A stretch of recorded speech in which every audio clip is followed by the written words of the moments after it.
Hi, I'm Dwayne Thompson, Superintendent of Piqua City Schools and a proud 1987 graduate of the Piqua High School. I'd like to take you back in time for a little bit, if I could, to 1978. If you lived in 1978, the president at that time was Jimmy Carter. Jimmy Carter was dealing with an energy crisis, a large recession, awful job market, and so much more. Laverne and Shirley was the #1 TV program. The Bee Gees were burning up the airwaves with their Saturday Night Fever, and Grease was the #1 movie that had slicked its way all the way to the box office. The Yankees were a winning team, the Cowboys were a winning team, and we can go all the way to Muhammad Ali, who was arguably one of the most famous people in America at that time. If you were in Piqua, however, another exciting event was happening that maybe wasn't known worldwide, but it was a big event for our community. The community was rallying together for the first time after 4 failed attempts to pass the bond issue to build what is now known as the new high school. So what made that so important was over 500 people worked on this campaign, and the majority of this community all came together to make this event happen. Now, if you lived in Piqua in 1978, you most likely got your news from the Piqua Daily Call or from WPTW. And if you listened to WPTW on November 7th, 1978, you most likely heard this. Well, we're considering this a victory, and now, of course, a lot of the hard work's behind us, but there are a lot of things that we still have to do. We have to get our people together. We've got to get our staffing. We got to get with the architect, get the drawings done, break ground as soon as the good weather comes, and then plan for that opening in September 80. And this is the happiest day of my professional life, and I think we ought to make sure that everybody realizes that this was an effort by the total community. And as we were saying right here, the community has gotten themselves together and say, this is what we need to get Piqua going. And I think the high school is the first thing of many things to come.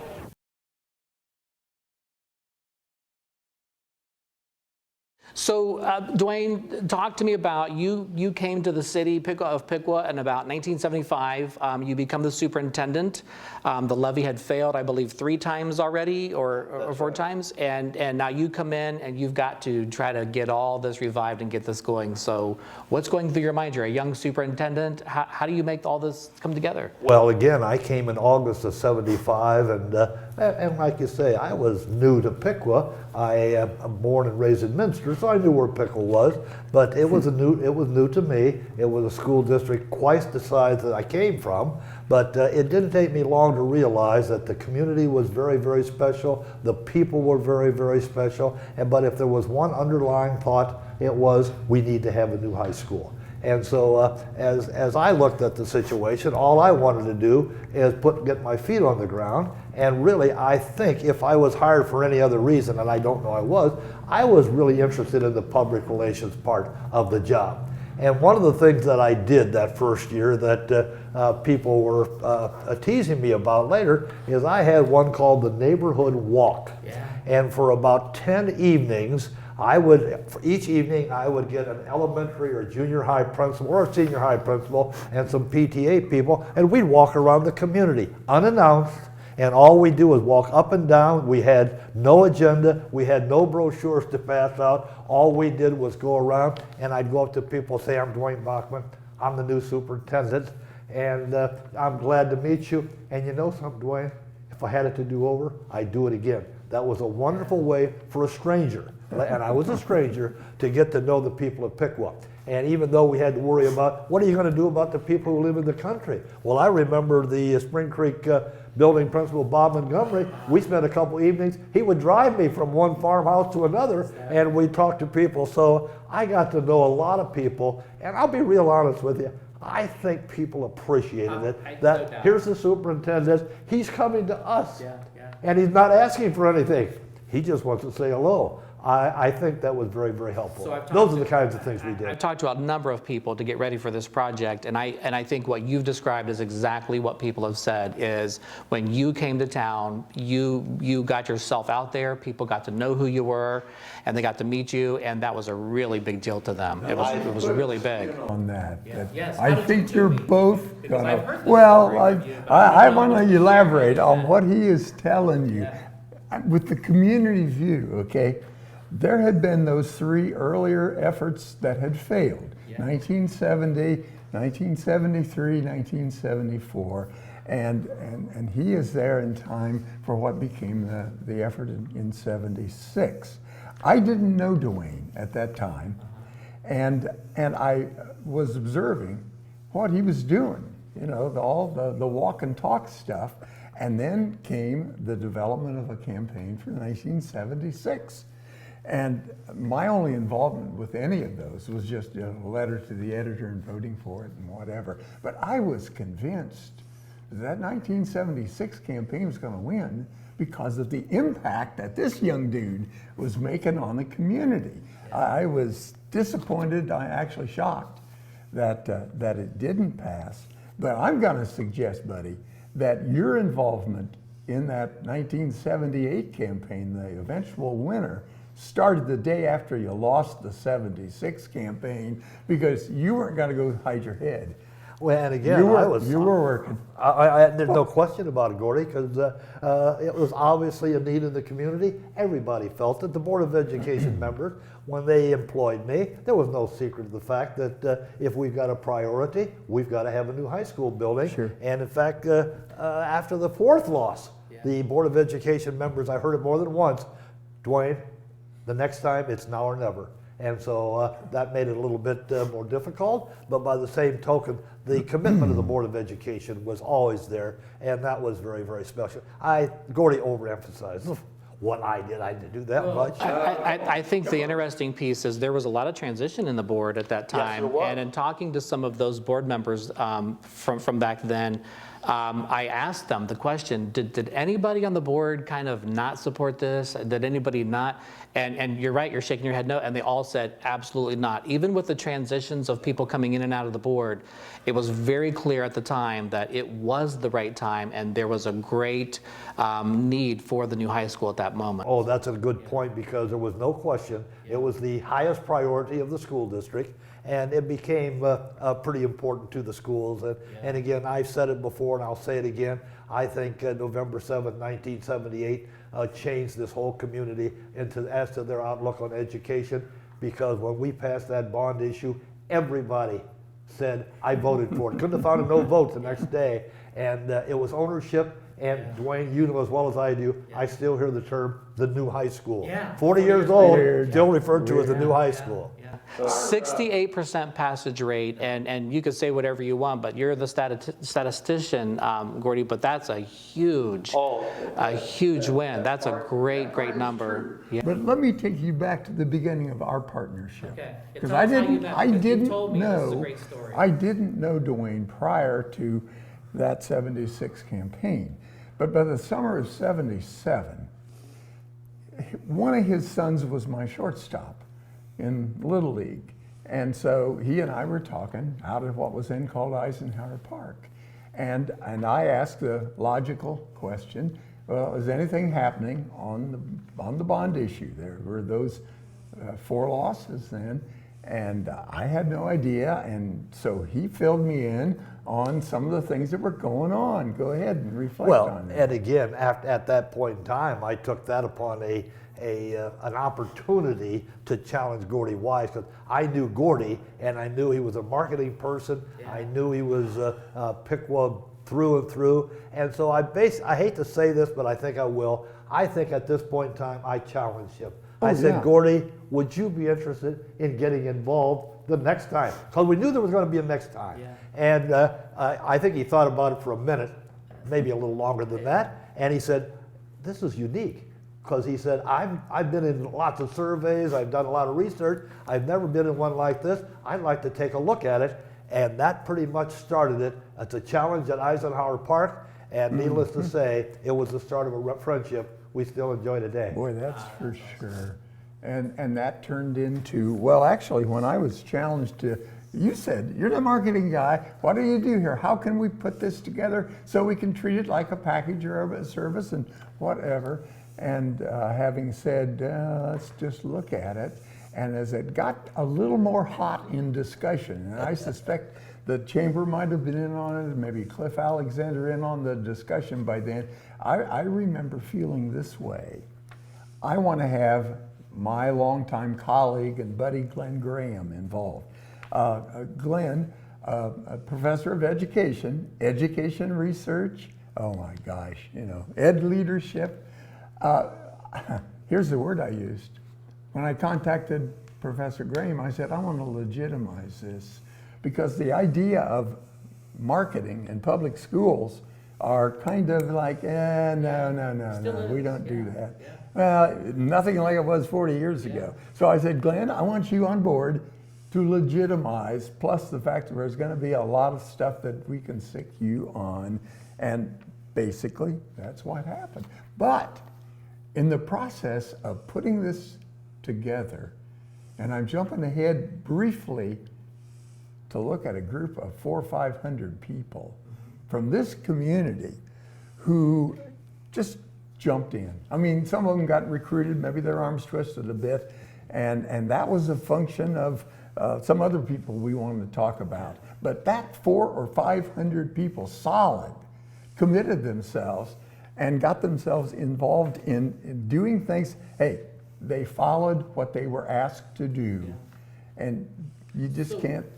I'll interrupt a little bit here. So when this all really began, because of a conversation I started with you at Awesome Piqua meeting, we're at Draft House 311 talking, and you are so passionate about telling me the story that you actually get emotional.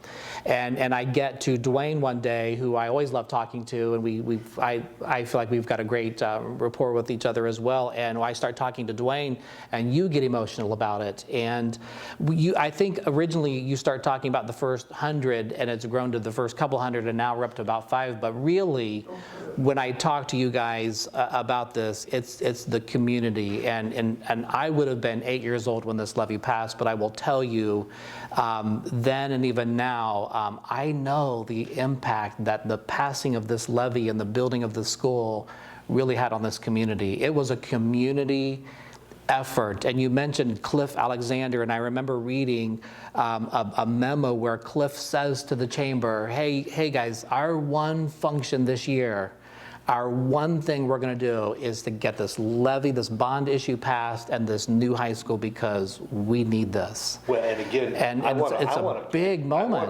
I want to explore that a little bit too. You know, you always have the Chamber of Commerce people. They're always supportive of the schools. This was a little unique, and you mentioned it. Cliff Alexander, of course, came and he said, I think it's time we had some outside people come in to help. He was able to take care of funding that, but he did something, and you mentioned it. We had about 6 or 7 committees. I happened to be on the education committee, and it was unique because Cliff went to every committee meeting, and he said, now you usually have 4 or 5 projects. He said, not this year. There's only one project, and I'm asking you to say, what can this committee do to help pass that bond issue? Quite unique. Yeah. And boy, was it effective. And Cliff Alexander has a lot to do with the success of this bond issue. Yeah. And we owe him a great deal of appreciation. If there is a founding father for this whole effort, this whole issue, this whole success, it's Cliff. Yeah. It's Cliff, because not only was he committed, but he was in a position to do something about it. He was running, I don't know if that's a particularly appropriate, saves running the chamber. Probably Jerry Easley, who was the chamber president, wouldn't call it that way. But he was the important man with clout and power and with his business, and he had a background by then of funding good things in this community. Yeah, that's the founding father. And again, we have to understand that Cliff Alexander is the kind of person who puts his money where his mouth is. You bet. And that's why he has earned the respect of this community for a long time. We can never underestimate we cannot. The true impact of the fortitude that he had in not only that, but many projects. We know the stadium and the YMCA, and just in terms of impact on the community and children and so on, it's great. And many things that you would never be able to. Absolutely. So now we've got this relationship that has forged. You've challenged Graham, and I can tell you just from working in the district for years, many times you've come forward and said, I'm going to legitimize many things. So you've got that on your mind, and now you're putting together this architectural plan. So tell me what's going on, because again, I was 6, 7, and 8 during that time period, and I remember things about it, but I want to know some of the behind the scenes. You couldn't even vote by then, huh? Actually, being a marketing type and being challenged to do a marketing type effort with this, we had to start with the market. Yeah. You know, Dwayne, you said you were challenging me to describe marketing versus selling. Well, and again, selling, marketing. Okay, there's you a want to hear difference. it? Well, it's huge. So in my research, I've come across newspaper articles, and these people are still around. Frank Barhorst comes to mind. There's a picture of an old newspaper clipping where he says something like, I didn't support it then, but I support it now, and he gives a reason why. So something happened between what you guys did and the committee members and how you put this together, where people said, I wasn't so sure about it, but now I'm Frank was one of the very first of my I've changed my mind people. Yeah. And with good reason. He had good reason for it. But let me do the marketing selling thing as you demanded. If I'm selling, I'm trying to get rid of what I've got. I want to get these cars off my lot, I'm going to get them in your garage and that sort of thing. If I'm marketing, my effort is to have what I can get rid of, and how do I know what I can get rid of? Do I go to my engineers and design people? Well, maybe for a time, but what I can get rid of is really whoever my market is. Who's my market if I want a bond issue passed? It's those 8,000 people in the community who can vote, and that meant go to them. And that was what led Glenn Graham and I to develop a market survey in the community, beginning all the way back with a series of focus groups where you just sit and listen, and then out of a number of those, develop drafts of what a questionnaire might be like that would enable you to have some idea of what you can get rid of. What do they want? What do they like? What do they not like? Why the heck have they been voting against this? Yeah. And what might convince them to change? And that led to a survey that we did this would have been the late fall of 77 and through parts of the winter of 78, and that was a brutal winter. Because we were spreading it out over a period of time due to the fact that there was going to be a change in the evaluation of properties in the community, and that was going to mean some tax rates were going up, or the tax payments are going up. So anyway, we put together that survey based on input from the focus groups, and we had, I don't remember if the number was 350 or 400 surveys that were done face-to-face, door-to-door, by people that we had trained. And when I say we, there's where Glenn Graham comes in. Glenn's the education prof. Anything that involved training was in Glenn's bag. And so our interviewers, probably half a dozen or more of them, were interviewing door to door on a research design that didn't have us talking to everybody from the 1st ward or the 5th ward or whatever, but was a statistically valid sample. And we got a heck of a lot of information from that survey, which then triggered the campaign in the late summer and early fall of 78. Take off. Well, and again, the door-to-door survey, and Gordie will tell you, and this is a marketing philosophy, door-to-door, face-to-face surveys are the only ones you can put a lot of faith in. Telephone surveys, people are going to tell you what you want to hear, so you get off the telephone. Sure. Not very reliable. That's why what we did was very time-consuming, but we had lots of people who were helping us. So we had that. Then we had these focus groups, and Dwayne, I'll be real honest with you. What happened to us, in my judgment, should be the blueprint for every tax issue. When it was all said and done, Gordie and Glenn said, well, Dwayne, you, board members, Cliff, we want to report on what we found. So we all got together, and we said, well, we're probably going to be here 3 or 4 hours, and we were there about 20 minutes. in which Glenn and Gordie said, guys, this is pretty simple. Yeah. We've done all of this. We've got 6 reasons that people will vote yes. We've got 6 reasons that people will vote no. That is our campaign. There's nothing else. And you know what we found, Dwayne? It had nothing much to do about education. It had all to do about economics.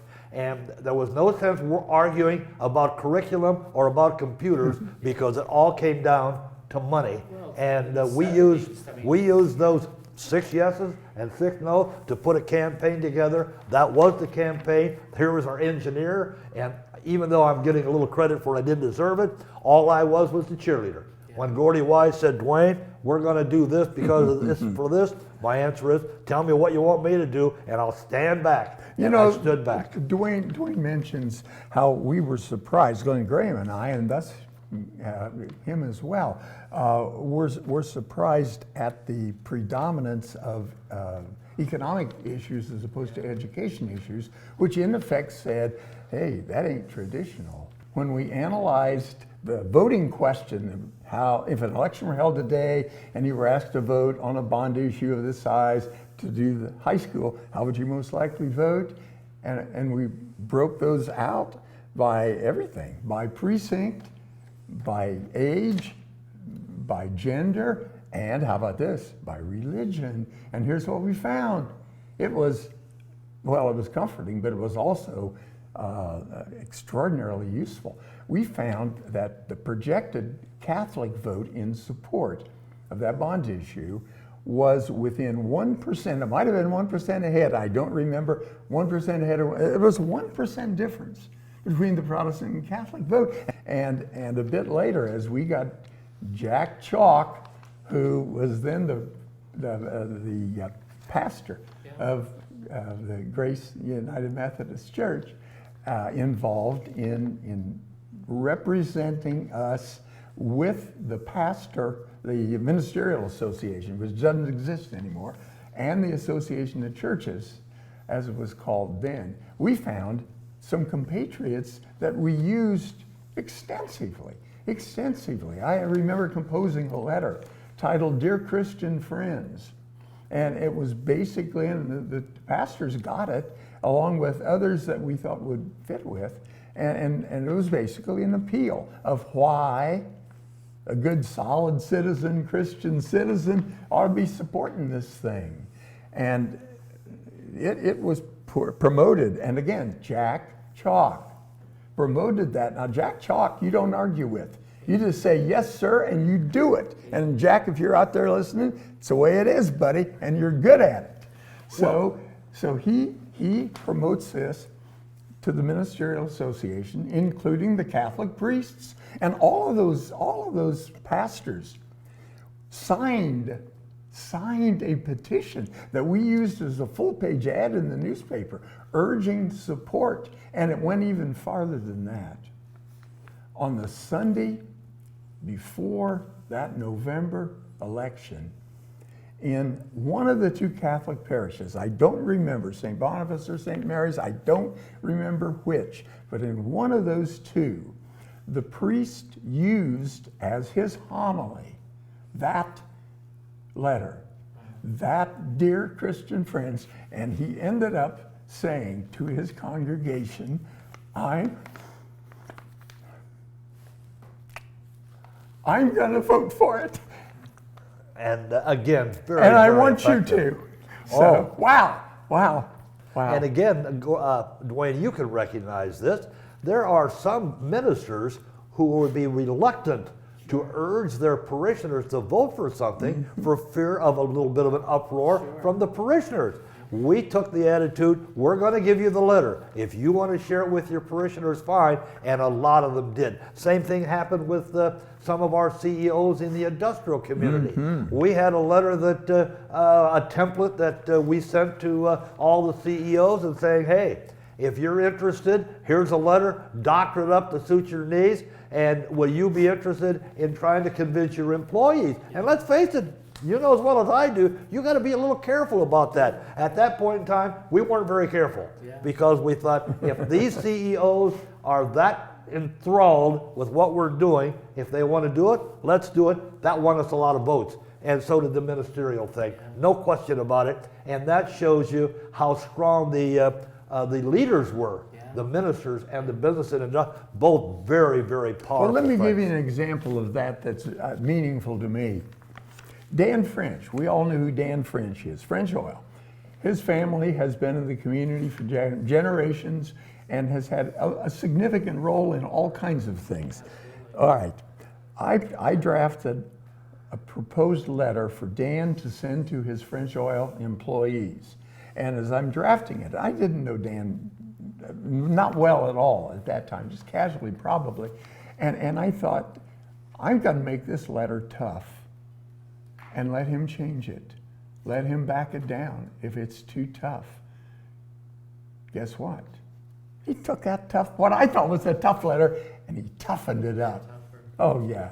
Dan, thank you. I would argue that we've got a great relationship with the Catholic schools. We always have, and we value that. And when you talk about people like Dan again, it's just another example of how we have felt that support from all aspects of the community. And you talking about the religious aspects as well as the business and industrial pieces, and those people going to their employees and their constituents. It's just another example of over the years of how important this levy, I believe, again, has the bond issue brought the community together for a very, very important cause that, again, has been a stronghold in this community for 40 years. I mean, this high school, I believe, it really is an icon. There's no question about it. It's just a great presence in our community. You know, that what you have just described goes back so much to that 400 to 500 volunteers who were willing to be trained, let me tell you how they did it. We had cut out little pages. This is low tech stuff. Yeah. We had cut out little chunks of pages from the city directory, 12, as I recall, to each page. And with the help of the kind of training that Glenn Graham laid on them in some very large group training sessions, those volunteers would take a group of 12. This was our very first follow-up after the survey. We're now into an early step in the campaign. We're trying to find who in the community might be considered as positive supporters and identify them. And if they're not registered, and you can find that out by asking them generally, get them registered.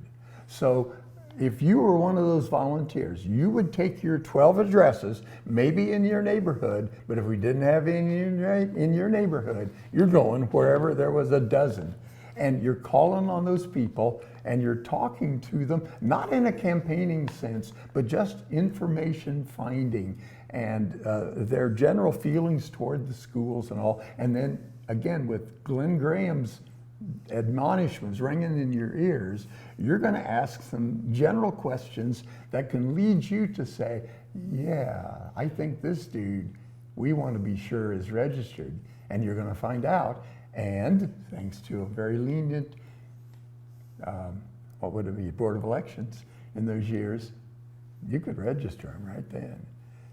And that was our first, and again, if you liked that, with that 12, guess what you did? You came back to the campaign headquarters and said, this group's done, give me another dozen. Hey, we had people who did multiple pages of dozens. That's how, did we get everybody in the community contacted with that? Probably not. Did we get 85%? I'll bet you we did. And another thing, Dwayne, is what we did is we thought that if there's one public that should be in favor of this bond issue, how about the parents of the kids in the buildings? So we made a special effort to, at each building, we asked them to go through your list of parents and either tell us yes, no, or not registered. And so we figured if the parents aren't for it, we got problems on our hands. We found that was not the case, but we had to get them registered because if you had parents who weren't registered, they weren't going to do you any good. So I'll tell you, we pulled out a lot of stuff. But I'm going to tell you the thing that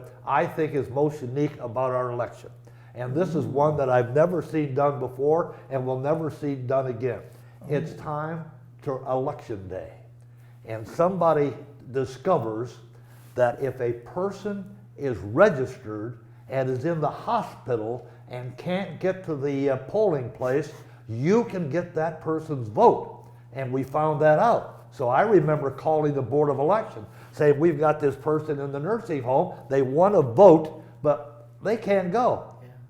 Are we out of luck? Oh no, we'll send the poll person from the Board of Elections to the hospital or nursing home, give them the ballot, watch them vote, and then take it back. That was one that I think that was pulling out all the stops myself. That's called not missing a trick, buddy.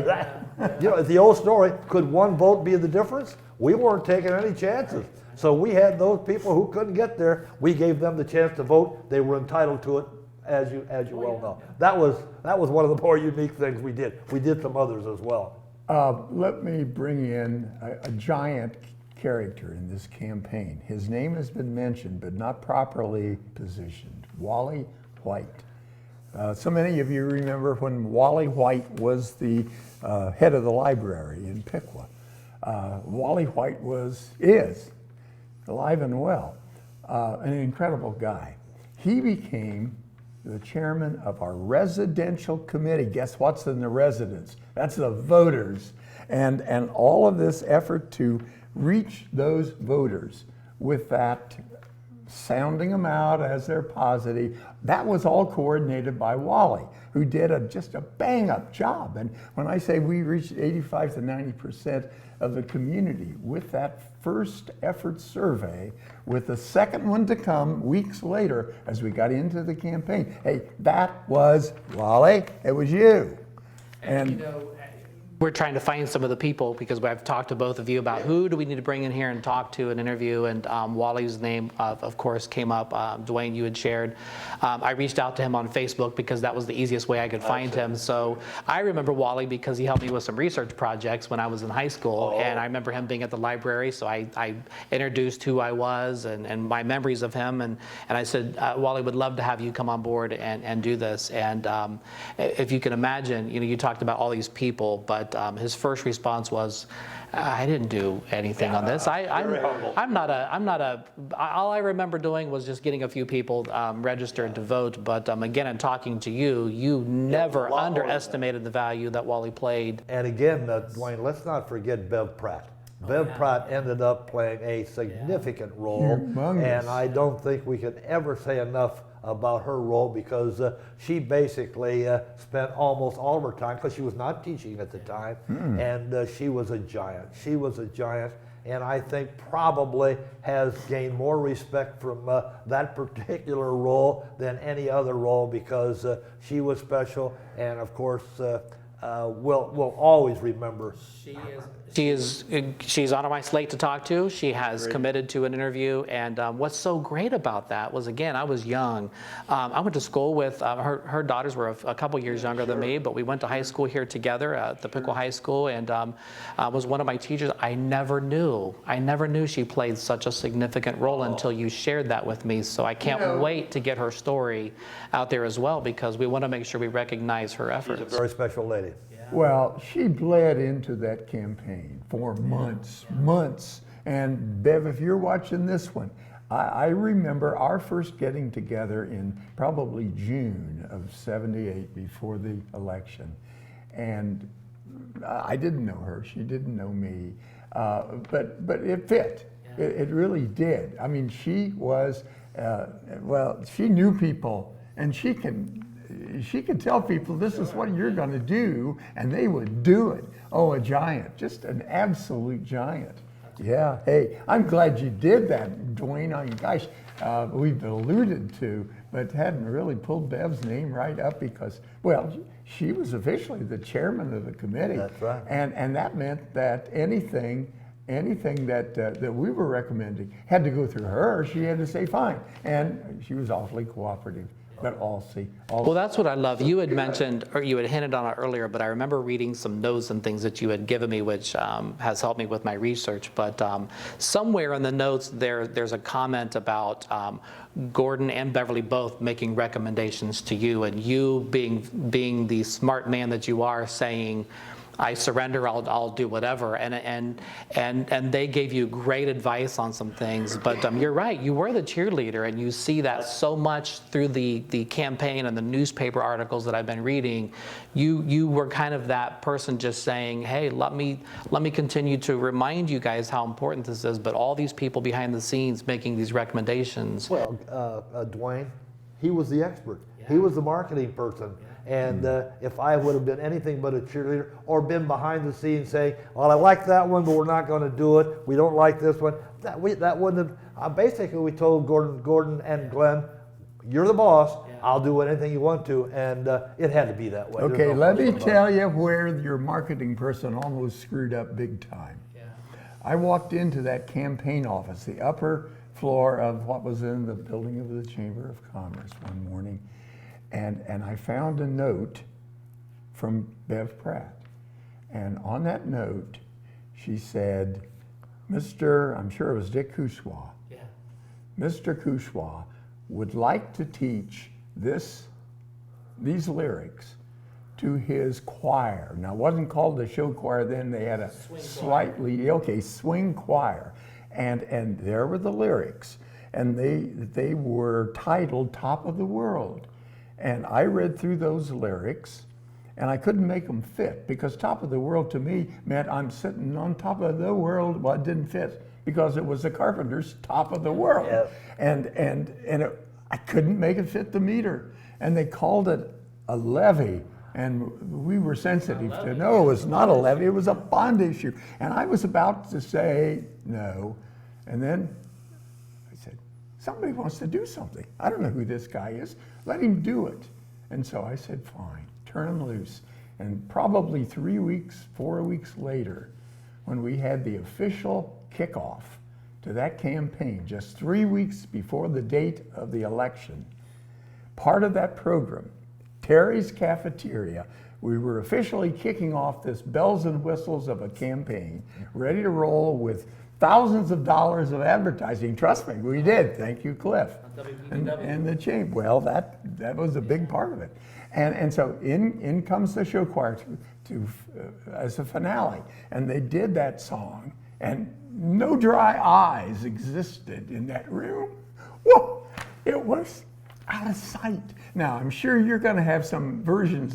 This would be a good place to put it in, play it. But I remember. But you were going to say no to it at first. Oh.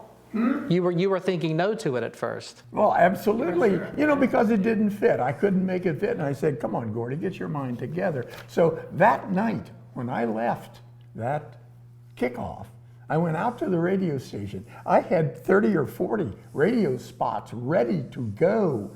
They were ready to be recorded, whatever, and I rewrote half of them, cutting out things so we could put that song at the beginning or at the end, or little bits of it here and there. That song just invaded our community. The show choir was out all over the community. You probably let them out of, no, you didn't. He probably let them out of school to be out. And Dick Kushwa has passed since, and that's one of the people. Dwayne said, "What a shame." You said, "I wish he were here to talk, because anywhere, any place." You said Dwayne or Dick Kushwa was there, and there are some pictures actually of some of the opening ceremonies and those things, and Dick Kushwa's there in the mud. He's right there, and of course his wife Vicki was the treasurer at the time for years. Both very cherished members of staff from the Piqua City Schools, and Dick got to benefit from the beautiful, beautiful Performing Arts Center that the high school had, and was way ahead of time, I believe. At that point, and you said Father Perrin was one of the board members that was very instrumental in making that happen. But I'm glad you brought that up, Gordie. Go ahead, Gordon. We have made reference indirectly to the "I've changed my mind" thing. I think I fell into that almost accidentally. I remember having a discussion with a fellow from Ward 1, I remember where he and his family lived, that who I had gone to school with his daughter and knew the guy, knew him and respected him. And for whatever reason, we were talking about this upcoming bond issue, and there was something about it that he didn't like, and he had not voted for it, and we just talked about it for a bit. And basically he said, oh, well, yeah, I can see that. And so I said, how about, would you go on the record saying that? And so basically we had, it's in the book, that I changed my mind. I really think that Charlie Morris was the very first of I changed my minds. I think we cut a radio spot with him, and that just opened up how many of these can I find? And some of them were fantastic adventure stories, I'll tell you that. And another thing about that is we were appealing to older voters, and there was a question about whether the older voters were in tune with what we were doing. Well, we had a couple older people who changed their mind. Gordie didn't mention it. We had a couple who were into the CD radio thing. Oh, yeah. One, and this couple, Buttercup and Butternut. That was their handles. Yeah. And Yes, Gordie sir. got them to do the same Yes, thing. sir. So we had Yes, one sir. from Buttercup and Butternut. They had changed their mind as well. It was ironic. Two other things that we did, Dwayne, that I think cannot be ignored. First of all, it was one of these things that Gordie came up with. It was basically a slogan we heard on television. Pay me now or pay me later. Mm-hmm. Gordie did a chart in our brochure that showed how much it would have cost if we'd have passed the first one, how much it'll cost if we wait another 5 years, and it's basically pay me now or pay me later, and oh my, I think that got some people's attention. But there was one that he was even more, I think, a classic that you just don't see anymore. People want to know, and I think that's legitimate. Good. How much is this going to cost me? Not how much is my house Like 8 worth, cents a day how or much something and all like that, how the value. Yeah. Gordie did the research and came up with a chart that said basically this: if you pay this much the last 6 months in taxes, here's what it's going to cost you exactly. If it's going to cost you $38.26 the last 6 months, it's going to cost you $38. It's not a matter of how much it's worth, how much you can sell it for. It's exactly. And people, I think we won lots and lots of votes for people saying, that isn't going to cost me as much as I thought. that I thought it was really going to cost is verified. $2,000. Then I find out it's going to cost me $300. I'm voting yes. Those were two crucial things that Gordon did that really, really helped when you look at the list, and the list was economic. Let me go back briefly to I've changed my mind, and if it's too many, you can cut it out. No, that's fine. Go. But let me go back to Buttercup and Buttermate. I was out at the radio station watching something, one of the tape programs that we had produced, and the phone rang at the radio station. And Buttercup was on the line. And he was angry at me. God bless them, they're both gone. He says, you're lying to us. He said, wait a minute, what about? He was reacting to what he'd been seeing on the TV. And I've forgotten the exact line of argument, but we talked through it. And it was a matter of, a decimal point out of place or whatever, because as he listened to that, he said, you know what? You're right. That's the way it is. And he said, I don't see any reason why we shouldn't vote for this. And I said, I'm coming to your house. He said, we're waiting. And within an hour, we're sitting at their kitchen table, writing the draft of what they cut for radio and also a newspaper spot. Another one, again, if this is too many, get rid of it. Another one was a retired pastor in town whom I had known for a long time. Good man. A lot of contact in the community. Taught the largest Sunday school class in the town. And I was on the verge of contacting him for maybe an endorsement. And somebody told me, I don't think he's in favor I said, whoa, really, so? And so I called him naively, told him I wanted to talk to him. He said, I'm not really sure I support that, Gordie. And we talked a little bit, and you know, I backed away because I'm not wanting to get him angry at all. You know, one of the real campaign warriors that we had was that slide tape show that was put together. That's low tech compared to what you do now. But that slide tape show, which lasted 12 minutes or something like that, was largely the brainchild and the product of Ernie Tinkler, Cornelia Tinkler, who was on school board at the time. And she picked that idea up, ran with it, and I'll tell you what she produced was our Speakers Bureau right there. Right. Because that meant that when we had opportunities, and there were tons of them, to go out and talk to groups, we took the slide tape show or copies of that and then said, any questions you got? And for the most part, no questions. That was the, wow. that was the beauty of it. It took away Yeah. somebody being put Well, on it the was spot. consistent. Was that your charts and things? What did you have in that? What was It was slides of, oh boy. Well, it had some of the charts from the brochure. So you've shared so many things, and I've shared a story, Gordie, with you. I'm curious because I'm asking everybody this one question, and I'm curious what your answers are going to be. So my story is, again, I was 8 when the levee passed, but I have one memory of all that happening, and I was at the field house at a pep rally, and you were probably there. I don't remember you, I'm sorry, but you were probably there. It was the end of the parade. And everybody knows there was no parking at the field house, and we were out front waiting. I was with my mom, and I was waiting for my dad to bring our old station wagon to come pick us up, and I asked my mom, what is this? I don't understand what all this is. My sister was in band, so you can imagine the band was probably at the pep rally, and my mom was telling me about she was probably calling it a levee, but she was talking about it, and I was trying to understand what it was, and when I realized it had to do with them committing to paying a tax, because she was explaining that, I knew we were on a fixed kind of thing, and my dad was the only one that worked at the time, and very blue collar, and I remember asking her, you support that? And her answer was, Dwayne, we always support the schools. Now, my parents were always supporters, according to my memory on that, and I have no doubt because they have been for years.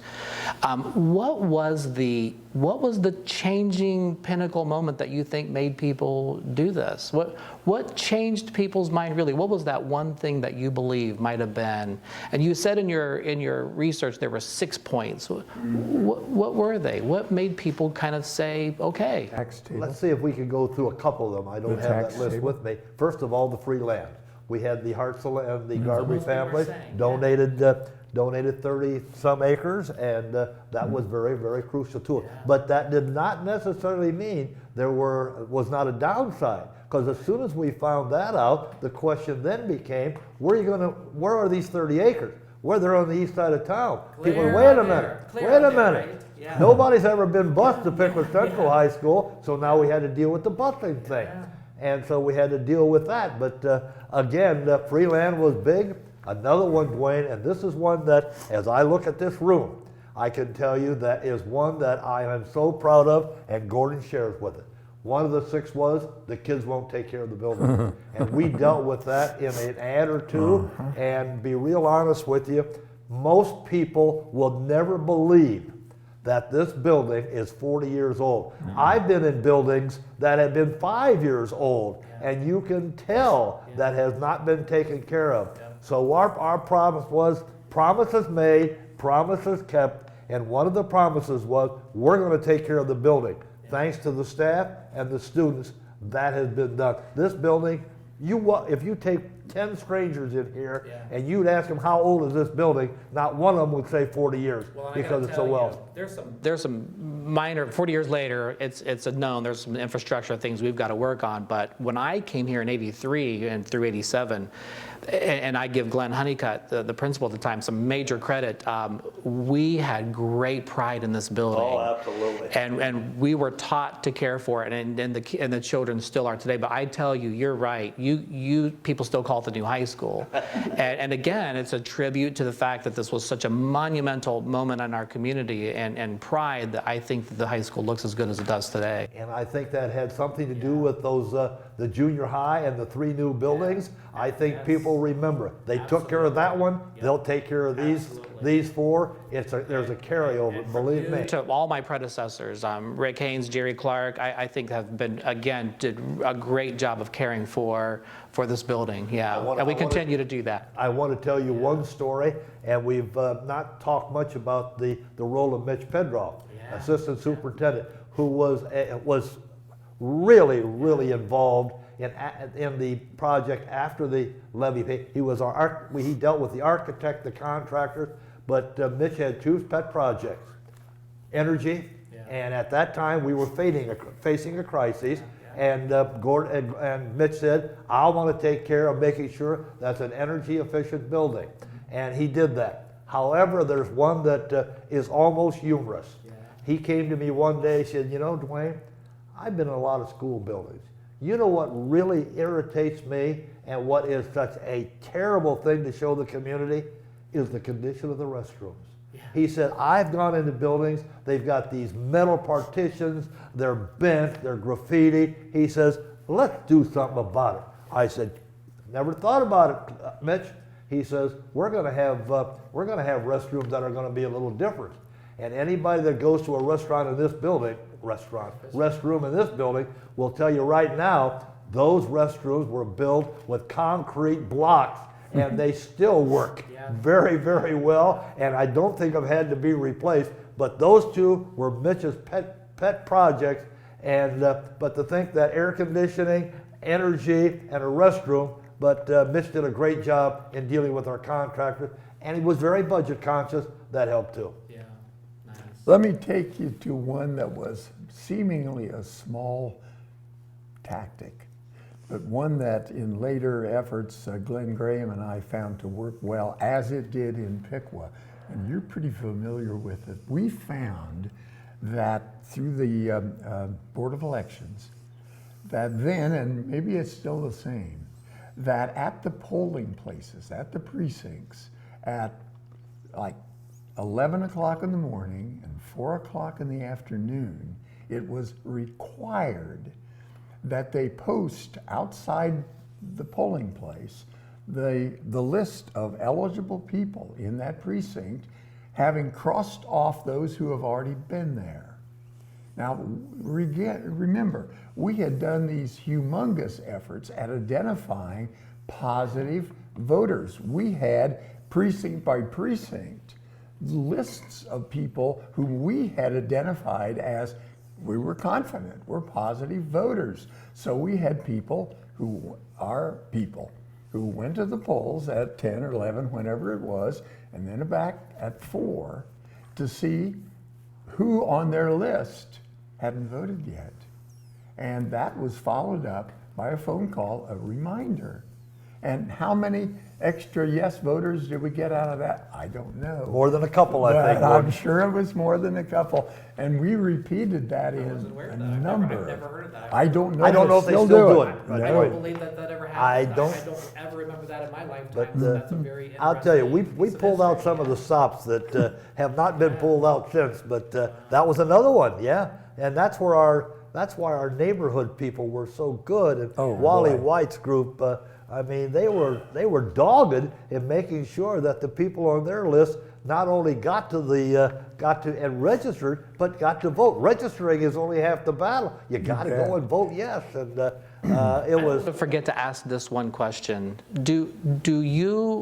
Do you ever remember a moment where at that moment, there's this great picture, and I told you I got to have it, of you when you found out your arms are up and you are so, you can see it on your face, and we're going to get that picture, and it's going to be behind us when we talk about this moment. But did you ever wonder or doubt, like as you leave, did you ever wonder, did all this work pay off? Did you have No question about it. Maybe Gordie looked up, maybe Gordie was a little more optimistic. Yeah. I often wondered, are we doing all of these things? Yeah. Is it making a difference? Yeah. I questioned that. Yeah. I'll bet Gordie didn't, because he's a marketing guy. Oh, come on. You did it. You touched a hot button with me, because when I first got involved with this, and I realized how profound this was going to be, I thought to myself, holy cow, if this fails, I'm going to have to move or something. I'm going to be, I really, early on, but after the people started, oh gosh. One thing I need to add, because I think it's hugely relevant. When we finished off an analysis of that survey that was done late 77, early 78, and we projected the voting outcome based on the probability of anyone who says, yes, I will support it, or I'm almost sure I'll support it, that kind of stuff. When we projected our likely voting outcome, here's what we projected. It was 50.3%, or maybe even 03. It was just sitting there teetering. 68% passage was what and 68. All right, now, what did we learn? We, being Glenn Graham and me, thank you, Glenn. We were rookies. We didn't know what a 50% meant. As we worked with 60 or more other school districts over the next 25 years, we found that if you could predict, now this is actually what became our guideline, if from a survey up front, you could project 40% or more support, that you had a very good shot with a reasonable campaign. If you could project 35% or more, if you had a real bells and whistles, outstanding campaign that was everything worked, you could still go with it. If you couldn't project 35%, you were probably knocking at the door. And of course, we had to tell a lot of clients, you're knocking at the door. And basically they accepted that. But the fact that we found a 50.03 scared the heck out of us. Yeah. So we said, basically, and we jumped in with you and Bev and Wally and everyone else, this has got to be a hellacious campaign. And it was. And it resulted in 68%. Can I tell that story? Yeah. The night of the election, I was down at the Board of Elections office. Big deal. Be there at the creation, see? There are 30-some precincts in the county or whatever there were then, and I was more than that, but there were 20-some that were from Piqua. And they would come in 3 or 4 at a time. And you couldn't get back to, the inner sanctum, but you could get pretty close. It's a very nerve-wracking. Very. I've been there multiple times. And very intense. I remember one of the poll guy, one of the Board of Elections guys who knew what I was doing down there. He came out and they had several precincts, and there were 2 of them from Piqua. 2 of them. And it had passed in those 2. And I asked him, what precincts are there? And when he told me which precincts they were, it was all over. I said, if we are winning there, we're going to sweep this baby. And it passed in every precinct, in every ward in the community. 68-32. Very good. It'll often be remembered as the day that the Piqua community changed, especially in their attitude toward education. No doubt in my mind, that's not being self-serving. I think most people who were close to the sea, you and Gordie, of course, are among many of them, said, hey, ever since then, this community has looked at education differently. And I think that's one of the things we can take away. I agree. I can tell you, maybe I bring a unique perspective, just being a lifelong, and I was a young kid, and of course I've been a part of the education system for the last 26 years of my career, but I have felt it as a student coming here. I felt it and knew there was just something special about this building and how it all came about. I have to tell you and concur. That's a very special moment. So we talked about there were 6 pieces that you had come to know about in some of your work, Gordon, about what would make people vote for it. Well, that's what we found from the research. The Piqua research showed that those. It wasn't from the background of anything else. That was what made it so surprising to us. We're saying, wow, that's what they think? You've got them. Yeah, so I Yeah. want to touch Go, base on that because go. historically, some of these things wouldn't matter a bit to people now because they don't even exist. But historically, 40 years ago, it's really interesting to talk about. So we talked obviously about. You ask the questions from that. Absolutely. So obviously higher taxes, and that's always an issue, and it's always important, I believe, in our roles to be able to communicate to the public why those taxes are going to be important. And I'm going to say this because it's not so much why the taxes are important to the school district and how it's going to help the school district, but the community. And I think this bond issue and the work that you guys did clearly talks about the importance of the impact the taxes would have on this community issue. We've talked about that. That was mitigated, Dwayne, to this extent. With that tax table that we had put together, a lot of people we've found, not just here, but in other projects that Glenn Graham and I have been involved with, the misperception of what 2 mills is going to cost me or whatever. And by being able to nail it as tightly as we did, we got around a lot of that. But clearly, cost, sure, it's going to happen. Did I read somewhere, I believe I read something about it was 8 cents a day or something. Yeah, that's in there. Yeah. That's in there. Yeah. So now when you talk 40 years ago, bud. And I joke because they used to say for the price of a cup of coffee. Oh, yes, yes. And now with all the latte and all the things that people pay, the price back then, if it was really 8 cents, and you look at what people are paying for a drink right now, it's a big. You could not, it made no sense to go through all of that and ask them to compute how much it was going to cost. Gordie's chart told you is exactly what it's going to cost the next 6 months. and Well, that there was a county office blockbuster. that helped me with that one. I remember a lot of help from the county office. 2 So mills we- isn't as much for a lot of people as they think it is. But boy, when you say 2 mills, my God, it's going to cost me a fortune. No, and I think that, in my estimation, was probably one of the best ways of making this an economic issue.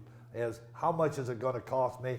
Let's face it, when you've been there, you've been out there, and that's the first question.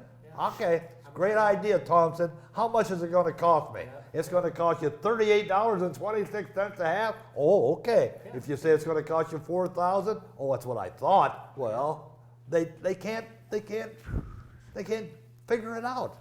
We did it for them. I must say that in the post-survey or in the post-election analysis, which was a full-scale market analysis, we found that factor, that tax table that allowed people to figure out just what was one of the, it might have been the single most effective in terms of persuading a yes vote. It all boils down to what's me it the going to price. cost me. It's just they all come back down to that.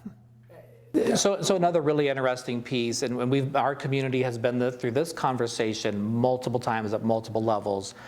What did people say about what are you going to do with the old high school? What was that conversation like? And it's still a part of our community. And in fact, my mother-in-law lives there in an apartment, and I've been through that building. What were people saying back then about what are you going to do with this high school? We call it the old high school now.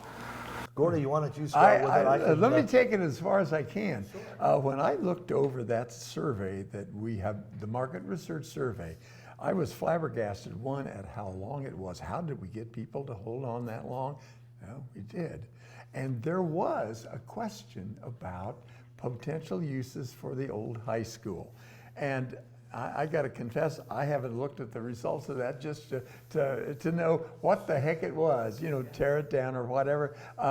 The idea of converting it into a senior citizen facility might well have been one of those options, but I'm not sure. You might remember it became the board office for a while. Yeah, oh, yeah. We transitioned out of, maybe was it Caldwell? They came out of Caldwell, went to the old high school, and that became the board office for a while. And We speculated on what it could have become, but let's face it, when you have a building that size, that old, it is not real attractive to a lot of people. And so, we use it then for the district, and now turning it into an apartment process. We weren't able to use it during the campaign, but it ended up being an awfully nice thing for our community to be able to say, this was the old high school, and that's how we refer to it. In fact, I think you might remember what year it was that they stopped calling it Piqua Central and called it Piqua High School. We talked about that because there's still a couple of classes I think between 80 and 81 that claims the privilege of saying they were the first graduating class of this high school, and we kind of came to the thought that maybe we look at the diploma and find out which diploma was the last one to say Piqua Central High School, because it was a centrally located building versus the Piqua High School that it is. Well, when we look at the free land, Dwayne, we also have to understand a couple things there. And I think one of the unique things, or two unique things, first of all, we had the free land, and Gordie Wise, being the marketer that he was, it was time to have groundbreaking.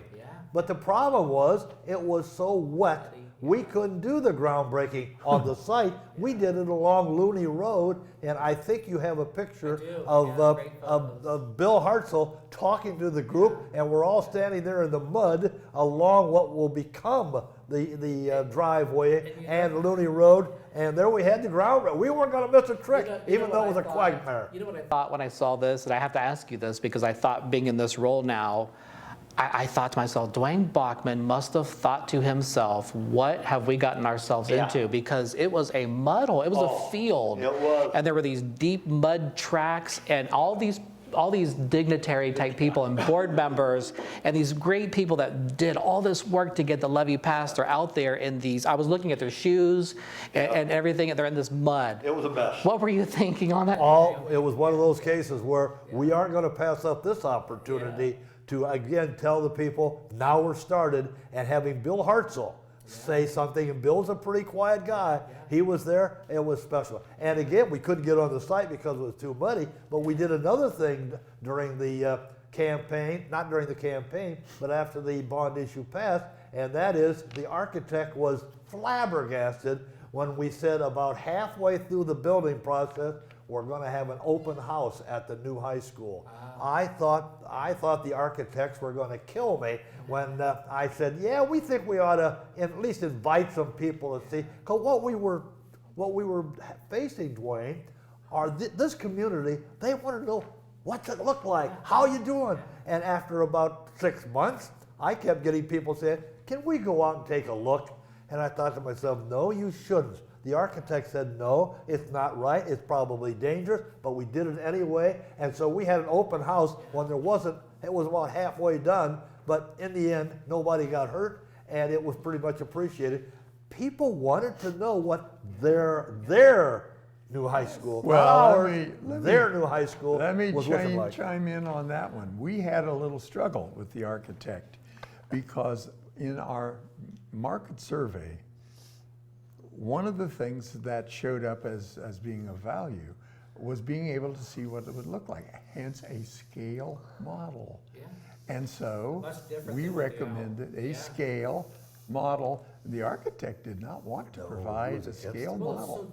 Even, I think in 1979 or 1980 in the yearbook, one of those two, it was probably 78 or 79, there was an image and it said something about, thank you, Piqua, it finally passed, and there was a scaled picture then, but it doesn't look anything like. Oh, no. And that's what the architect was really concerned about, because I remember Hy Van Buren calling me up and said, Dwayne, if it doesn't end up looking exactly like that scale model, we're going to catch heck, you're going to catch heck, and it might cost you some votes. And we said, hey, okay, Gordie Wise says we have to have it, we're going to have it. Oh boy, I'm getting blamed for that one. I'll take it. Yes, you I'll are. take it with this. So the architect gave in, said, okay, we'll do a scale model. And so we got this scale model, and there were no painted windows on it. And so almost immediately, some of our youth said, that's looking like a prison. So we had some hastily painted windows in it. But you know, that was a thing that I think the district probably had to overcome even when the high school opened, because I talked to a couple of teachers that were the first teachers out here, and they said that students still had that image of there weren't the windows that we had at the old high school, and they were placed high and you couldn't see out the window. That was part of Mitch Pedroff's energy efficient building. Definitely. You can't open the windows. And I don't know if that's still true, but at the beginning, you couldn't open the windows. That was designed to be that way. Another thing that the architect didn't like on our brochure is the brochure had, I think, 40 questions and answers. And he looked at it and said, Dwayne, the scale model is one thing. Who in the world is going to look through a brochure with 40 questions and answers? People Our answer with was 40 simple. questions. Gordie Wise says there are 40 questions. That's how many go there, and that's how many were in there. So there was another case of the architect saying one thing, and we defied the architect a couple of times. Those were two. So I got to ask you this because this feels like it would be a nightmare to me as a superintendent, but I really do remember it happening even at the junior high school was the whole open lunch period. And I know that was a point where if you came out here, See, it was a factory. yeah, we wouldn't have it. And you know, I remember Burger Chef and Pizza Hut and The Spot and all those being right there by the high school and people just, what was that like being the nightmare? And did people look forward to the fact that that wouldn't be here? Did you feel like it? Oh, there's no question that that was a bigger issue than we might have imagined. Not, of course, for people who lived in the townships, but the people who lived within 4 blocks of the school. I remember getting calls by saying, Dwayne, can you keep the kids from coming by and putting their sandwich wrappers in my mailbox and stuff like that? And that was a bigger issue. However, with one exception, Dwayne, right kitty-cornered away from the high school was a gentleman by the name of Mr. Wright. And he's still, I think he's still alive. And Mr. Wright was the only person years later who came up and he said, you know, Mr. Bachman, I was really sad to see that high school go out Missed there. the He said, kids. you know what? He said, I live by myself. I enjoyed the kids coming by and saying hello. Did they always behave themselves? Probably not. But Mr. Wright, and I hope he's watching this, because I think he's still with us, I want to tell Mr. Wright, we certainly appreciate it. But overall, that was a big, big issue in this community, the lunchroom. Wow, well, nice.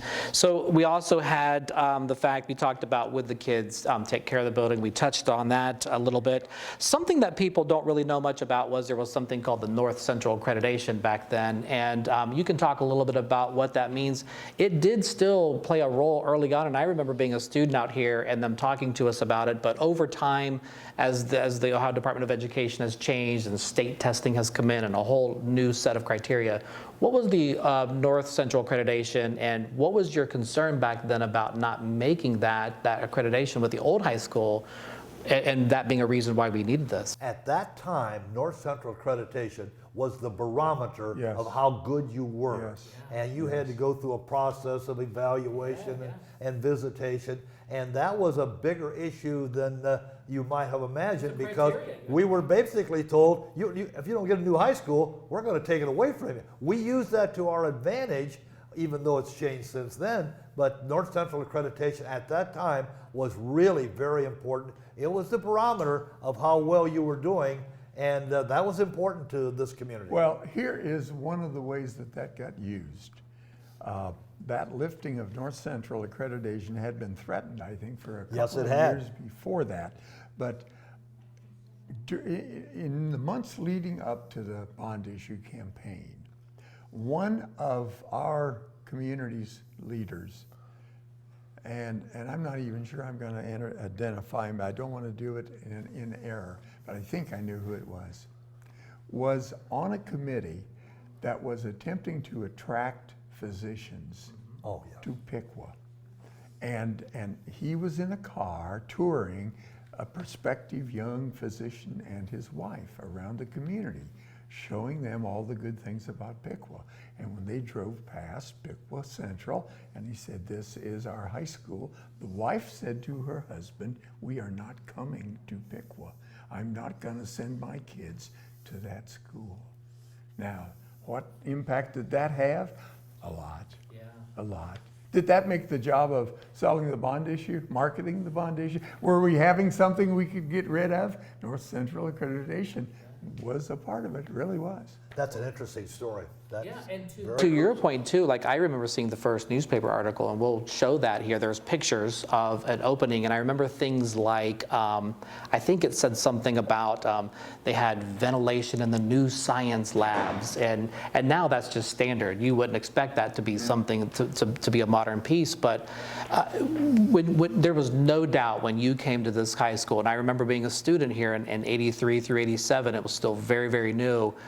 lots of high school and districts came to see our high school. You probably remember doing some tours, and they would come into Mr. Vincent's room and see how we did our foreign language studies and how we could hear him talk and do things, and just all kinds of special features. The Performing Arts Center, the gym that we had, the Industrial Arts program, which we are in right now, which is now a media center. But I remember thinking then how great the facility was, and that was one of the selling points, was a modern facility. And you know, I didn't mean to cut you off, but we did a survey a couple years ago, and we asked people, do we still need to work on the high school? Do we still need to do things in terms of making it just as good as our newer buildings? And people still want that modern facility. They want that great education for the kids. So what was that like back then? What did people really want out of a modern facility with a new high school? Well, I'll tell you, one of the things that got the attention of this community is another teacher who has great respect, Ed Montgomery.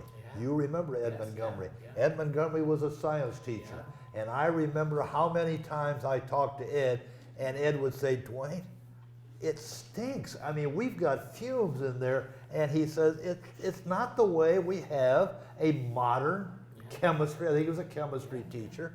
And that was pretty traditional. There were a couple other places that were just, I hate to say decrepit, but it was one of those cases where we had to do something. Ed Montgomery, and he had a lot of respect in the community.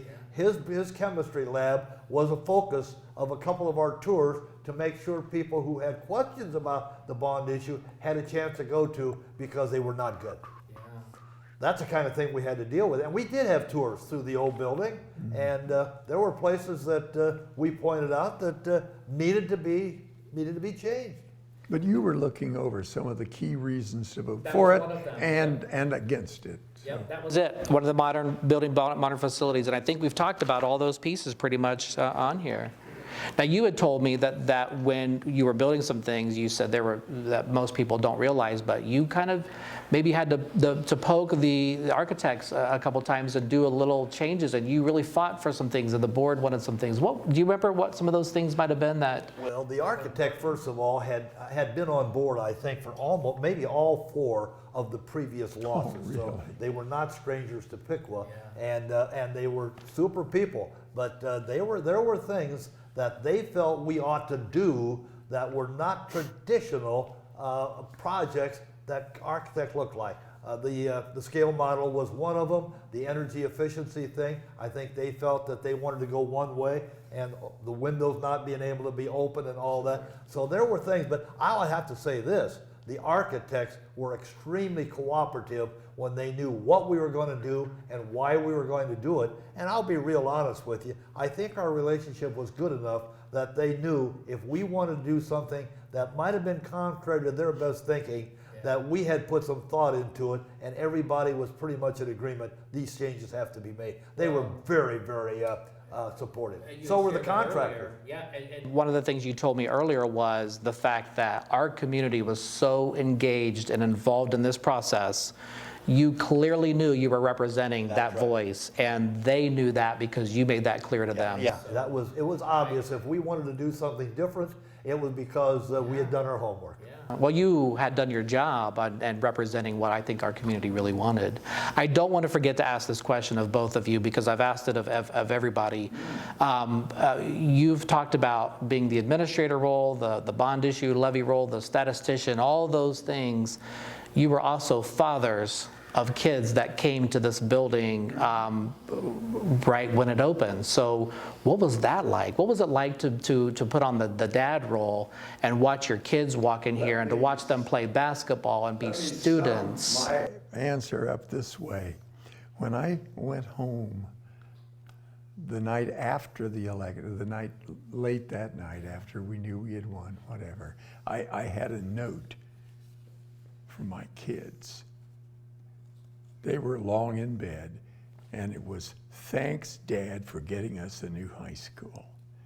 I've kept that baby.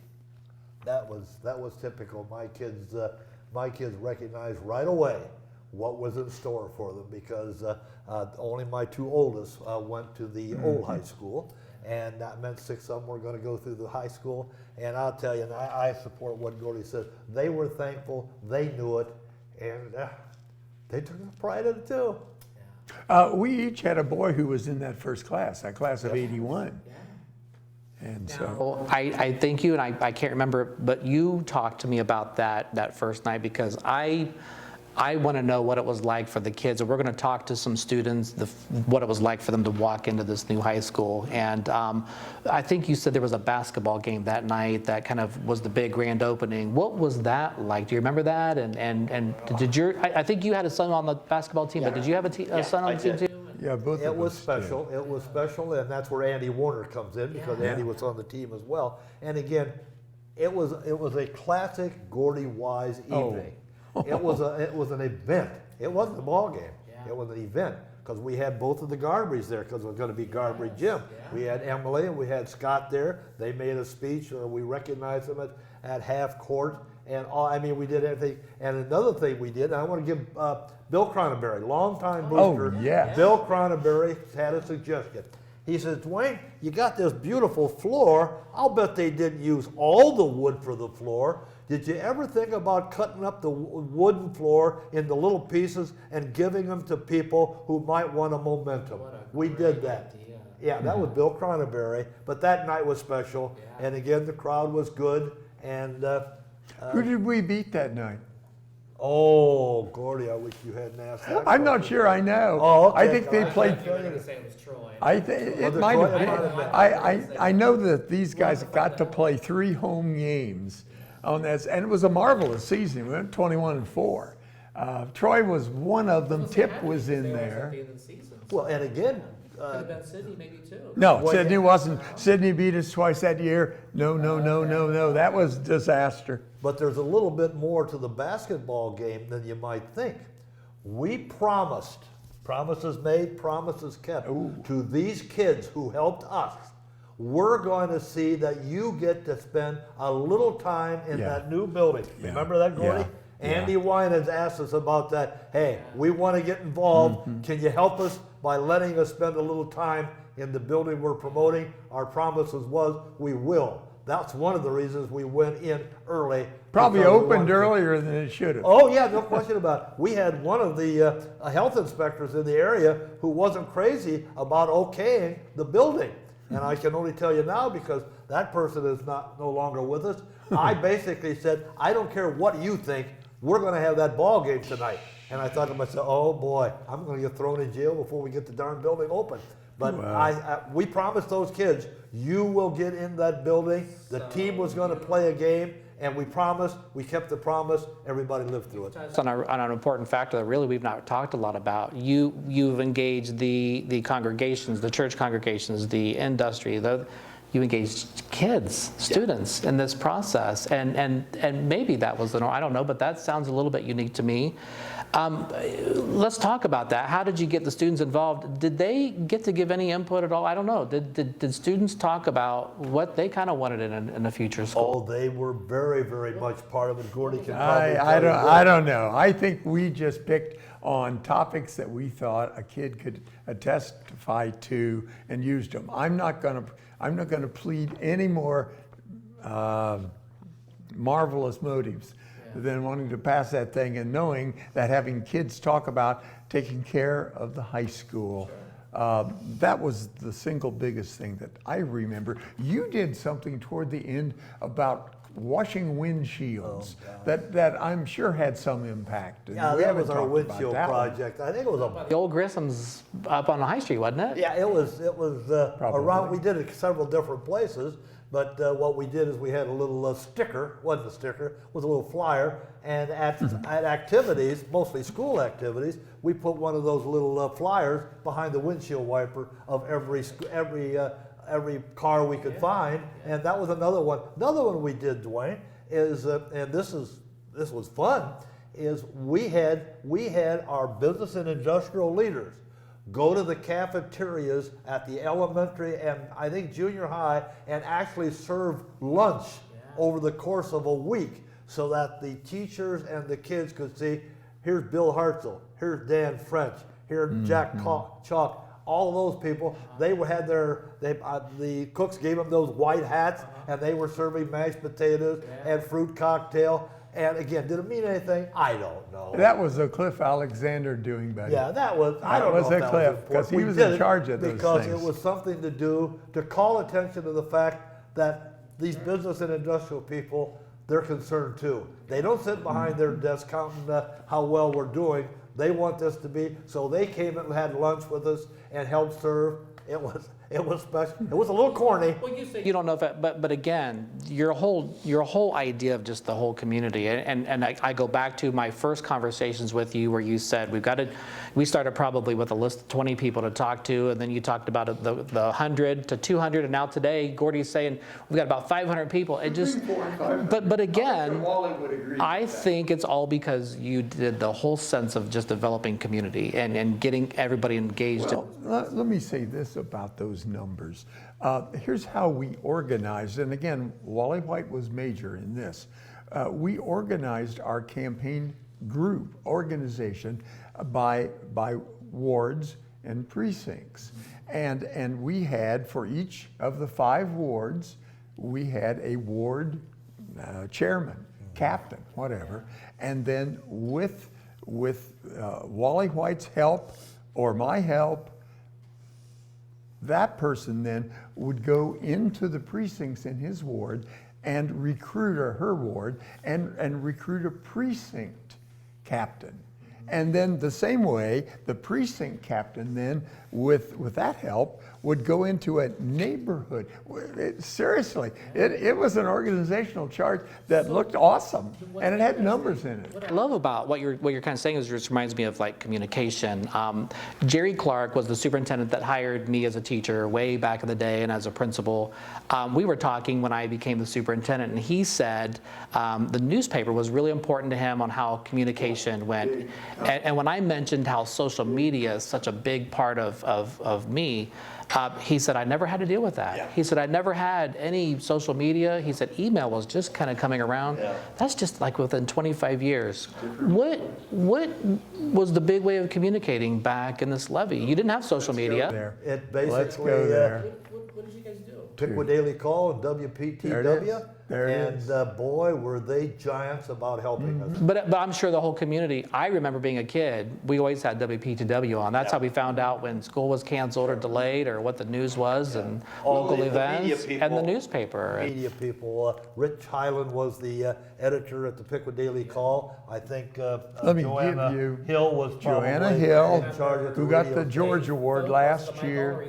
Yeah. he was always around taking pictures. Yeah, now he came on much later, of course. He's almost a kid by those standards.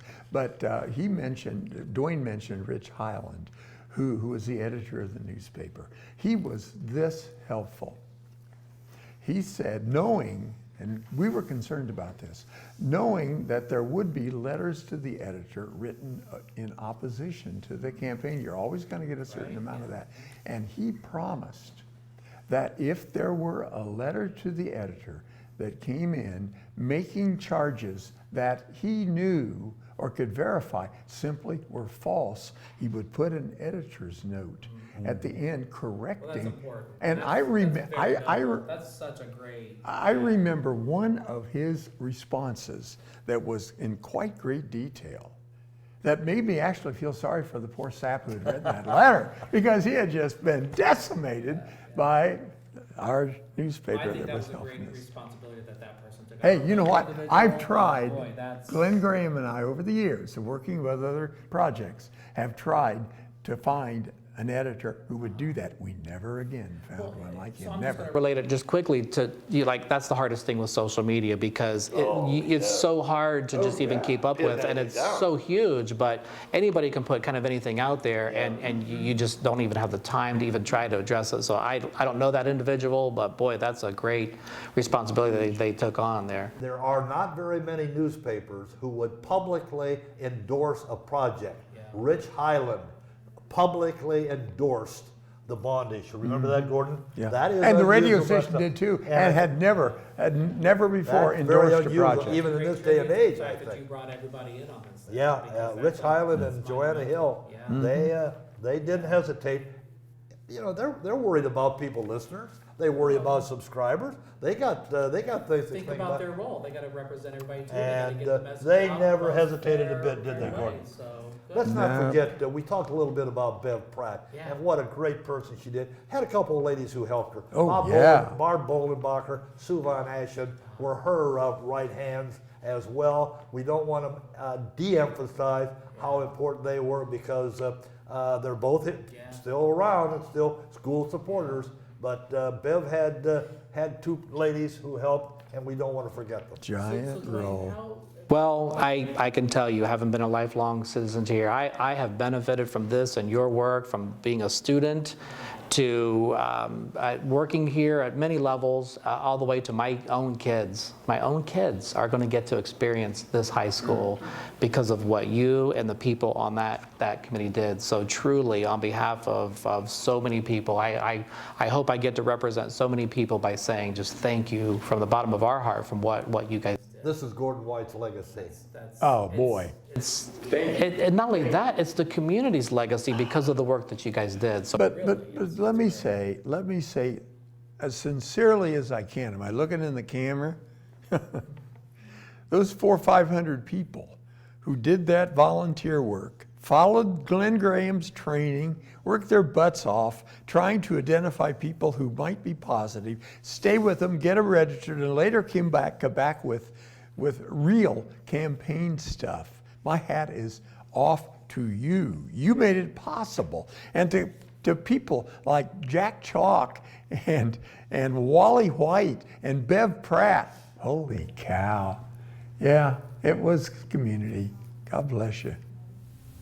5, 4, 3, 2. Piqua Central has lost North Central accreditation. This happened solely because of inadequate physical facilities at our high school.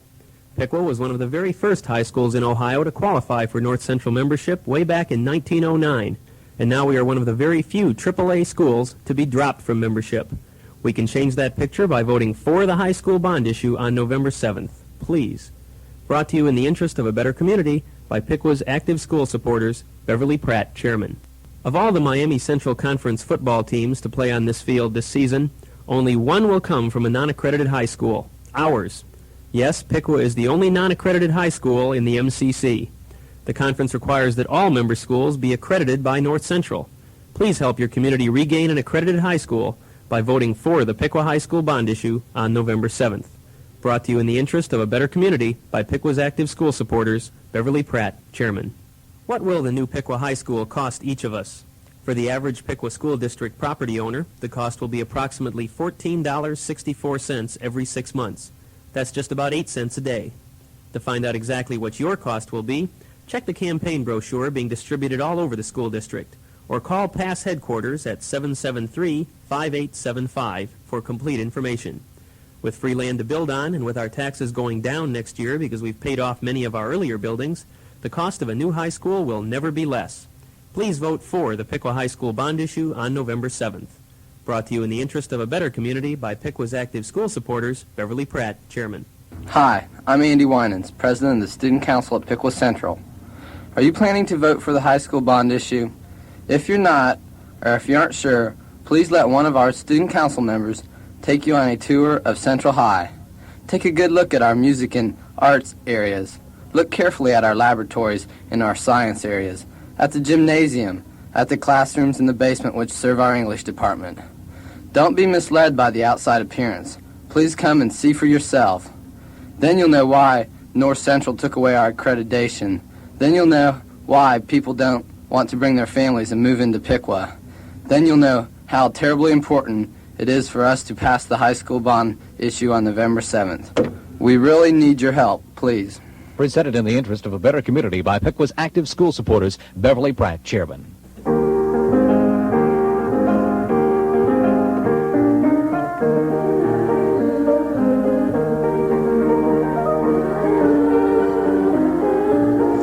Hi, this is Tracy Henneke. As a high school student, I get really upset when I hear anyone say that they aren't sure they will vote for the high school bond issue because we won't take care of it, that we vandalized and destroyed our present high school building. That's not true. Piqua Central is old. It's been well used, but it has not been abused or vandalized. It's just wearing out. If you really look it over, you'll see what I mean. Please help us regain accreditation for our high school. Only you can make this dream come true. Please?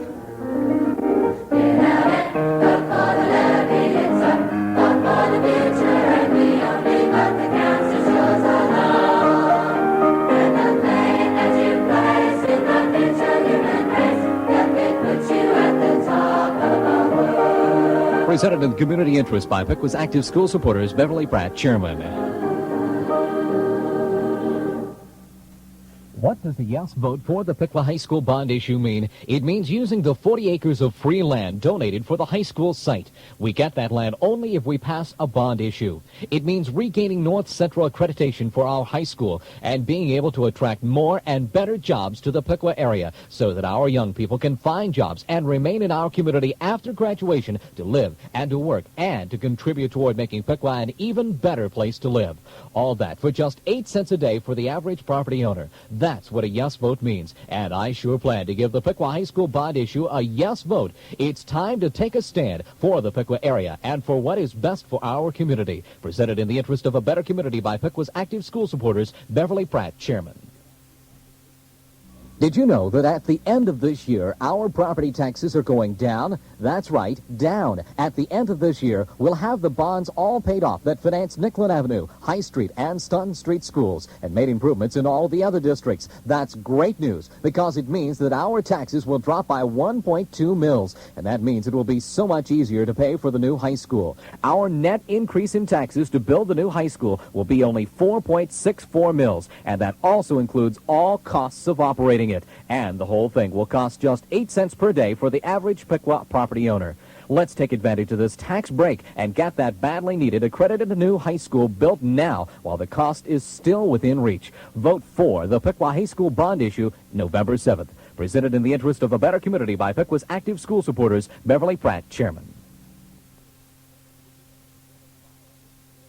Did you know that nearly 500 of your friends and neighbors in the Piqua School District are serving as volunteers with Piqua's active school supporters? Why? So that our community can learn all the facts about the need for a new high school in Piqua and the need to pass the school bond issue November 7th. Those folks are doing their best to carry this important message into every part of the school district. Would you like to help too? Would you like to carry the good news of how little it will actually cost us to gain the great benefits for our community of a new accredited high school, the good news of the free land we can have to build on? If you'd like to help in your neighborhood or in some neighborhood in our school district, please call PASS headquarters at 773-5875 anytime. And thanks from your community. Brought to you in the interest of a better community by Piqua's active school supporters, Beverly Pratt, Chairman.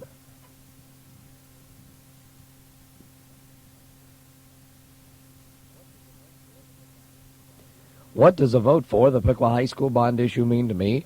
It means that we get to use 40 acres of free land donated as a site to build on. It means that we can stop wasting money as we watch the cost of building go up and up and up. That we can build now at today's prices. If we wait just 4 more years, those costs will increase $1 million for every year we wait. A vote for the bond issue means that we regain North Central accreditation for our high school. And without an accredited high school, we won't be able to attract any new jobs to our community. That's what a vote for the Piqua High School bond issue means to me. That's why I support it and why I urge you to support it too. Brought to you in the interest of our community by Piqua's active school supporters, Beverly Pratt, Chairman. This is Bill Connerbury. I've lived in Piqua all my life, and for the last 8 years, I've voted against any high school bond issues. But this year, I've changed my mind, and on November 7th, I'll be voting for the Piqua High School bond issue. Can I tell you why? I know that our present high school building is causing good people to leave our community. I know some of them, and I hate to see them go. I also know that most of the people who are hired to work at salaried jobs in Piqua don't bring their families and move here. And the biggest reason for that is the high school, and that's a fact. I really like what I've seen about this new school, the model, the site plan, and the floor plan. And this time, I feel like we really know what we are getting for our money, and we can build this school on free land too. Yes, I've sure changed my mind, and I hope that you'll join with me in voting for the high school bond issue. I'm convinced we need it. Presented in the interest of a better community by Piqua's active school supporters, Beverly Pratt, Chairman. This is Pastor Terry McKenzie of Piqua Baptist Church.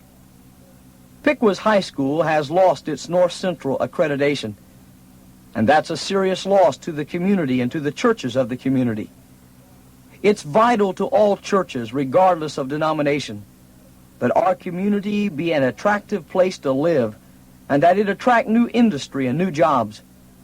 And until Piqua has an accredited high school again, it won't attract new residents or new jobs.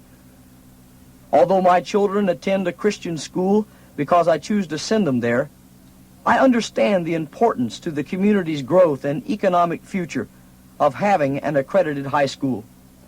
With free land to build on and so much of Piqua's economics hopes riding on this vote November 7th, I'm happy to pay the few cents a day extra in taxes that it will take to build and operate the school. Won't you please join Judy and me in voting for the Piqua High School bond issue? Presented in the interest of a better community by Piqua's active school supporters, Beverly Pratt, Chairman.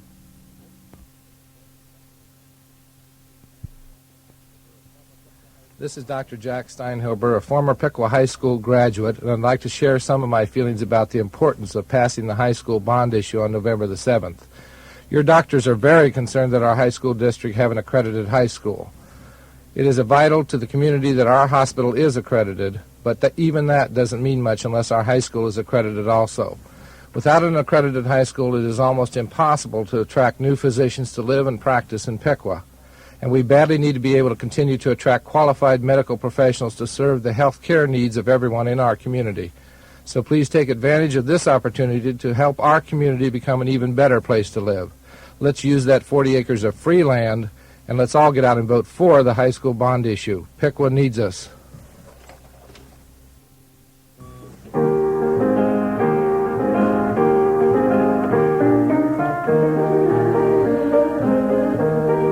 This is Sam Heitzman. I have lived in Piqua all of my life. It has been a wonderful life because I like Piqua people, the way they think, and their ideas.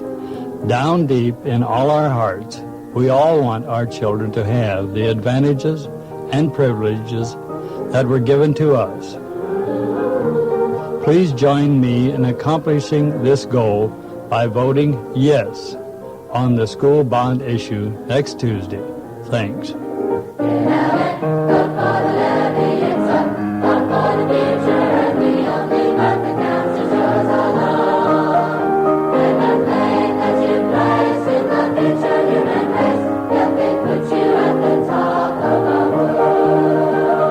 This message presented in the community interest by Piqua's active school supporters, Beverly Pratt, Chairperson. This is Ron Argerbright. My wife Jan and I live in Candlewood on New Haven. I've never voted for a Piqua High School bond issue before, but on November the 7th I will. Let me tell you why I've changed my mind. I found out that the extra cost is a lot less than I had thought it might be. I also like the fact that our high school students will be able to get free transportation from their neighborhoods to the new school. And that's great for kids from Candlewood and also from Shawnee, where we operate our store. And the extra busing isn't going to cost us a dime. The state will pay our school system for each extra student we transport, and that extra state money will completely cover all of the extra busing costs. I think it's great that we'll be able to get more of our tax dollars back from Columbus to work for us here in Piqua. Sure, I've changed my mind. Please join me in voting for the high school bond issue. Thank you. Presented in the interest of a better community by Piqua's active school supporters, Beverly Pratt, Chairman. This is Frank Barhorst. I live at 220 South Wayne Street in Piqua, Ohio, and on November the 7th, I'll be voting in favor of a Piqua High School bond issue for the first time. Why? Because our community really needs an accredited public high school. I know that because without an accredited high school, it is so difficult to attract qualified people, good people with skills to Piqua and to the industries of Piqua. Sure, I know that a good school system with an accredited high school will help attract industry and jobs to Piqua and help to increase our tax base. But it will also help in attracting the type of person that Piqua needs for growth and for a better and stronger community. I've changed my position on the bond issue. We do need this school. All of us do. Please help. Join with me in voting for the Piqua High School bond issue. Presented in the interest of a better community by Piqua's active school supporters, Beverly Pratt, Chairman. This is Glenn Honeycutt. During the past 6 years, I've been principal at Wilder Junior High School. I've come into contact with some really outstanding young people during this time, some of the finest young kids you could meet anywhere. They've been self-motivated, they've produced some excellent drama shows, they've participated on some outstanding athletic teams, and they've earned thousands of dollars for crop walk. And of course, they've done other things too numerous to mention. They've been young adults. They've done things not sensationalized in the newspaper, and they've been the kinds of kids we wanted them to be. The heartbeat of the future beats in the hearts of your children and mine, right here in Piqua. Our community should provide a first-rate accredited high school facility for these kids. You can make it happen. Please be sure to vote for the high school bond issue November 7th. Presented in the interest of a better community by Piqua's active school supporters, Beverly Pratt, Chairman. This is Glenn Honeycutt. I've been principal at Wilder Junior High School for the past 6 years. During this period of time, I've met a small percentage of students I'd like to change. It's no secret, we have them. They're the students you hear about and read about. They're the students you're concerned about, and perhaps these are the kids who need us most. In fact, many times they do things simply to get our attention, and when they do, they're screaming out, "Help me." Kids today are a product of their environment, of their home, and a reflection of the attitude of the community. Sure, we're disappointed in a few of them, and some people say they don't deserve a new high school. But denying all our kids something they badly need is punishing a whole group of good kids for the misbehavior of a few. Please help us meet the needs of all Piqua students. Vote for the high school bond issue November 7. Presented in the interest of a better community by Piqua's active school supporters, Beverly Pratt, Chairman. I'm Glenn Honeycutt, principal at Wilder Junior High School. Someone made this statement to me. What's wrong with the current high school facility? I learned in a Little Red Schoolhouse. I can't argue with that. I'm sure learning did take place in a Little Red Schoolhouse. In its day, it was a fine institution, as was the Model T, as was the fluid drive transmission in my dad's old DeSoto, as was the coal-fired furnace in our basement. I would compare the current high school facility to the 32-inch waistline some of us fellows used to have. We've simply outgrown them. We've come a long way, and our schools need to keep pace. Help Piqua keep pace by voting yes on the high school bond issue November 7. Presented in the interest of a better community by Piqua's active school supporters, Beverly Pratt, Chairman. I'm Glenn Honeycutt, principal at Wilder Junior High School. In my dealings with students and parents, I never really like to use scare tactics. But I'm fearful of what will happen if we don't get the new high school on November 7. I'm concerned for the students in the schools, and I'm concerned about our community. If we don't get a new high school, the community will die a slow death because history has shown us that the focal point in any town is its schools. A decaying tooth left untouched will spread and will eventually abscess and become ugly. You can't wish it away. The problem is there, and it grows each day. Help us provide direction for our community and a solid future for young people of Piqua. Vote yes and support the high school bond issue November 7th.